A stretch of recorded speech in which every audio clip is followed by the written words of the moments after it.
ये एक बहुत ही इंटरेस्टिंग स्टोरी है, रियल लाइफ स्टोरी है। पर स्टोरी को इंटरेस्टिंग बनाने के लिए कन्वर्जेशन के फॉर्म की जगह पर एक एडवाइस के फॉर्म में बताता हूँ। हमारे एक जान पहचान वाले हैं, एक क्लाइंट ही है। उनको ये था कि मुझे एक रेस्टोरेंट ओपन करना है, तो रेस्टोरेंट ओपन करने के लिए उन्होंने थोड़ा R&D किया। तो उनको पता चला कि बहुत सारे जो रेस्टोरेंट्स हैं वो बहुत जल्दी बंद हो जा रहे हैं। तो ही वॉज जस्ट आस्किंग कि अब तो 10 साल से वो रेस्टोरेंट इंडस्ट्री में, तो मुझे क्या क्या ध्यान में रखना चाहिए और क्या क्या एफर्ट्स लगाने चाहिए, क्या क्या स्टेप्स लेने चाहिए ताकि मेरा रेस्टोरेंट बंद ना हो जाए, because he was into too much of fear. तो उनको जो भी मैंने एडवाइस दिया था वो एडवाइस के फॉर्म में ही पूरा स्टोरी बता रहा हूँ, ताकि अगर आपको भी रेस्टोरेंट इंडस्ट्री में कुछ करना है, आपको कोई रेस्टोरेंट ओपन करना है, तो सिर्फ ये वीडियो एक भगवत गीता की तरह रखिएगा, आपका रेस्टोरेंट चलेगा ही चलेगा। एक फैक्ट आपने बहुत सारी बार सुना होगा कि 90% रेस्टोरेंट्स बंद हो जाते हैं। Restaurant industry is very struggling industry. तो क्या हो रहा है, क्यों इतने सारे रेस्टोरेंट्स बंद हो रहे हैं पहले 1 साल में या 2 साल में या 5 साल में? 5 साल के बाद तो आपको रेस्टोरेंट्स मिलेंगे भी नहीं। आप कोई भी सिटी उठा कर ले लो, जैसे let us take example of any B class city. B class city के अंदर होंगे कम से कम 5000 फूड जॉइंट्स होंगे, बट वो फूड जॉइंट्स के अंदर 50 ही फूड जॉइंट्स ऐसे होंगे जो आप नाम से लिख पाओगे कि ये 50 फूड जॉइंट्स ऐसे हैं जो 5 साल से पुराने हैं। अगर आप उस सिटी से हो तो आपके पास वो फिंगर टिप पे आ जाएगा कि ये 50 है, 50 से 51 का नहीं मिलेगा आपको। तो ऐसा क्यों होता है? इसमें बहुत सारे फैक्टर है। सबसे पहला फैक्टर तो ये है कि कोई भी आदमी एकदम से घुस जाता है, उसको लगता है कि ये फूड इंडस्ट्री है, मैं तो सबसे अच्छा फूड बना लेता हूँ और ये कैश का बिजनेस है तो मेरे लिए अच्छा है। I am a very foodie, I know how to prepare a food and this is a cash business, तो let us get into the food business. तो इसमें कोई एंट्री बैरियर नहीं है, तो कोई भी आदमी ये खोल देता है। जो घुसने के बाद वो सोचता है कि अब प्रोफेशनली मुझे उसको कैसे आगे बढ़ाना चाहिए। तो ये सबसे बड़ा प्रॉब्लम है। अब हम आते हैं कि अगर एक बार आ भी गया कोई आदमी, तो उसके बाद क्या होता है? उसके बाद व्हाट हैपेंस इज कि उसको धीरे धीरे समझ में आ जाता है कि भाई सैटरडे संडे का मेन बिजनेस है और मंडे टू फ्राइडे तो मुझे कहीं ना कहीं सर्वाइव करना पड़ेगा। तो सैटरडे संडे मैं कुछ भी नहीं करूँगा, मंडे टू फ्राइडे मुझे मेहनत करनी पड़ेगी। या ये सबसे बड़ी मिस्टेक है। सैटरडे संडे को आप कहीं भी जाओगे, लोग आपको सर्विस नहीं देंगे, they will not treat you well.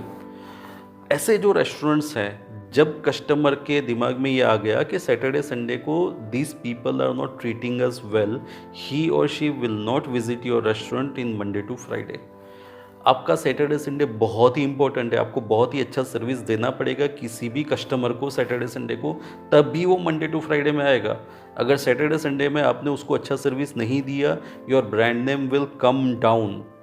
सो ये मिथ मत रखिए कि सैटरडे संडे तो हम कैसे भी करके खिला देंगे, कैसे भी करके मैक्सिमम प्रॉफिट अर्न कर लेंगे, मंडे टू फ्राइडे हम अच्छा देंगे। No, Saturday Sunday are very crucial when you need to give the service to the customers. पहला पॉइंट। दूसरा point, whenever somebody is opening a restaurant, सबसे बड़ी problem यह है कि उनको ये पता ही नहीं होता है कि हु एम आई। वो बहुत सारी चीज़ें मेन्यू में ऐड कर देते हैं कि मुझे ये भी बेचना है, मुझे ये भी बेचना है, मुझे ये भी बेचना है, मुझे ये भी बेचना है। बट वो ये नहीं देखते हैं कि जो भी सक्सेसफुल ब्रांड्स है, जो भी QSRs है या कोई भी बड़ी ब्रांड है, वो ब्रांड एक ही डिश के लिए जानी जाती है। Let us take example of McD, let us take example of Domino's. Domino's आज हम बोलते हैं तो that is for pizza. Domino's अगर बर्गर लॉन्च किया भी था उसने, तो it was not that successful. तो आपकी जो ब्रांड है वो कस्टमर किस लिए परसीव करता है? क्या आपकी जो ब्रांड है वो कस्टमर ये परसीव करता है कि यहाँ पर मैं जाऊँगा तो मुझे सबसे अच्छा गुलाब जामुन मिलेगा, या यहाँ पर जाऊँगा तो मुझे सबसे अच्छा समोसा मिलेगा, या यहाँ पर जाऊँगा तो मुझे सबसे अच्छा पिज़्ज़ा मिलेगा?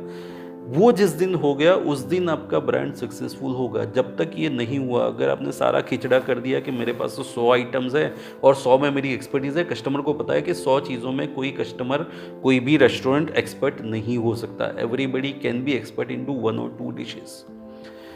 सो सबसे पहला स्टेप इज कि यू नीड टू अंडरस्टैंड कि आपका जो रेस्टोरेंट है वो कस्टमर कैसे परसीव कर रहा है। आपको सारा खिचड़ा नहीं बना देना है, आपको 2-3 डिशेस ही रखने हैं जो आपके फ्लैगशिप डिशेस हैं, जिसके लिए आप उस शहर में जाने जाओगे। वो जो सिटी है, वो जो शहर है, उसमें जितने भी लोग हैं वो आपके नाम को एसोसिएट करने चाहिए कि भाई XYZ poha centre, XYZ pizza, XYZ multi cuisine. Multi cuisine doesn't mean कि आपको 500 चीज़ें डाल देना है। मल्टी क्यूजिन मीन्स आपको 2-3 चीज़ें जो है वो आपकी फ्लैगशिप है, बाकी की चीज़ें आपकी साइड में चल रही रहती है। XYZ cafe, cafe doesn't mean कि आपको 500 चीज़ें डालना है। कैफ़े मीन्स कि आपकी जो कॉफ़ी है उसमें कुछ स्पेशलिटी है, आपका एक आध फूड प्रोडक्ट है which is a flagship product, और बाकी आपके पास दूसरी चीज़ें हैं। But the biggest problem is people are thinking that I am expert in to everything. मैंने एक शेफ लगा दिया, he is expert in to everything, so he can make everything and I will put everything in to my menu. Menu देख के ही लोग confuse हो जाएंगे। So if you are a restaurant तो प्लीज़ अंडरस्टैंड कि आपका जो भी बिजनेस है वो कस्टमर के साथ एसोसिएट कैसे होगा। कस्टमर जब आपका नाम बोलेगा कि ये नाम है, तो उसके बैक ऑफ द माइंड कौन सी डिश आएगी वो डालने का काम आपका है।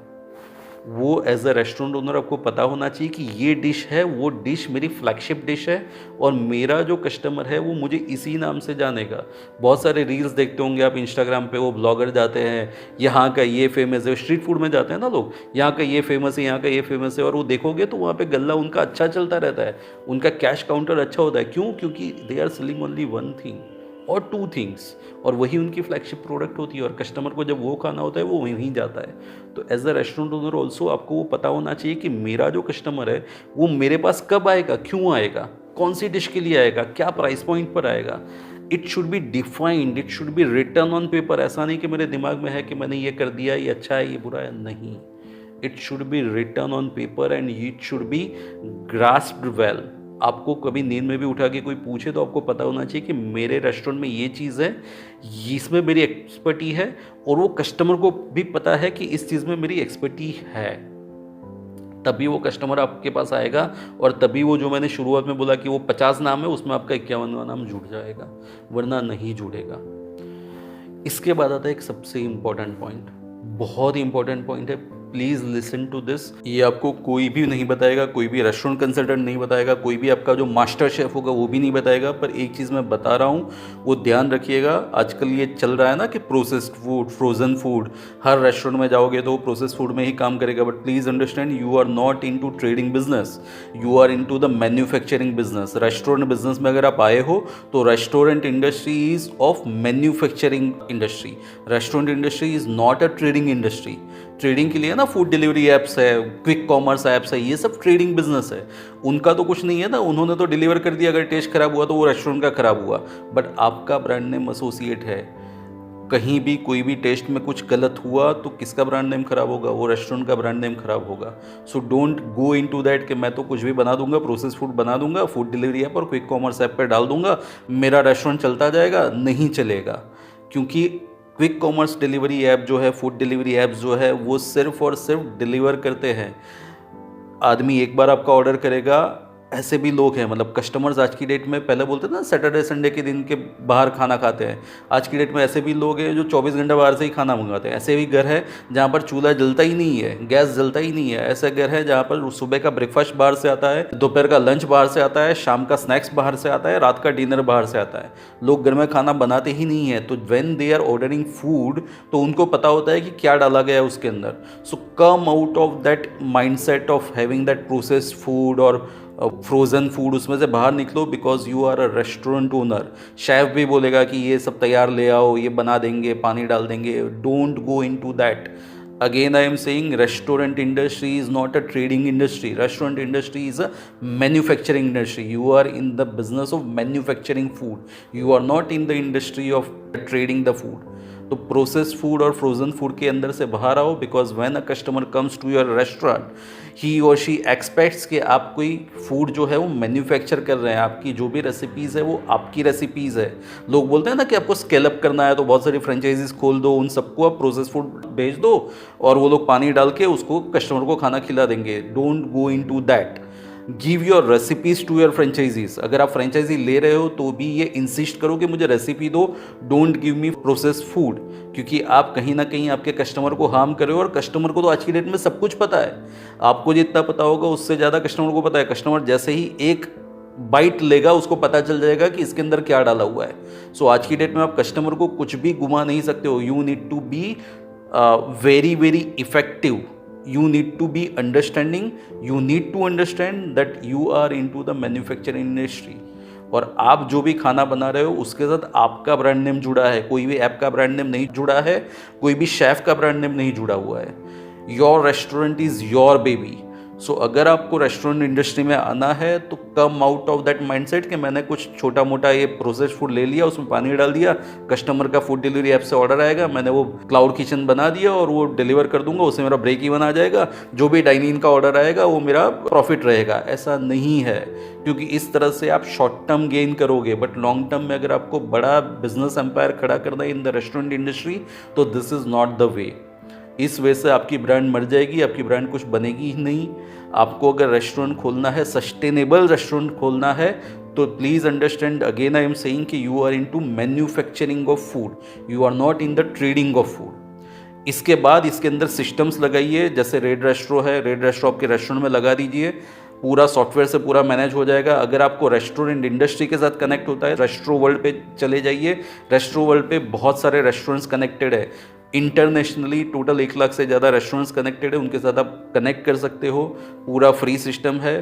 तो ये सारी जो भी रेस्टोरेंट इंडस्ट्री को रिलेटेड जो भी ऐप्स है, जो भी सॉफ्टवेयर्स है, वो सारे आपको इंस्टॉल करने चाहिए। वो करने के बाद ही आपका रेस्टोरेंट ग्रो होगा।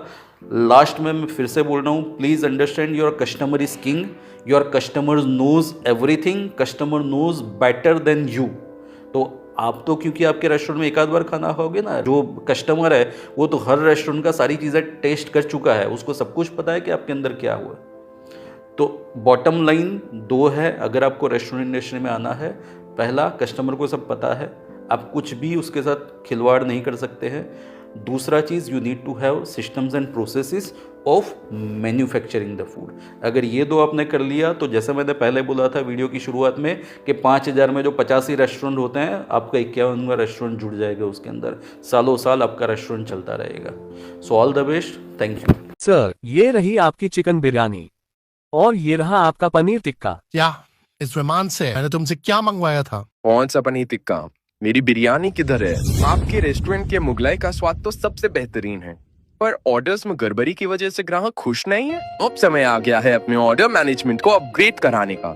Use red restro.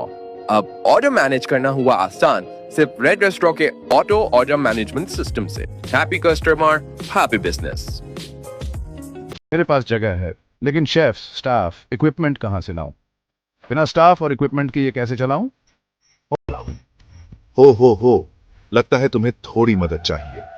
Restro world को देखो, यहां तुम हर चीज पा सकते हो, शेफ्स, स्टाफ, इक्विपमेंट और बहुत कुछ। यही तो मुझे चाहिए था। Restro World, the ultimate restaurant business community. आज ही सब कुछ पा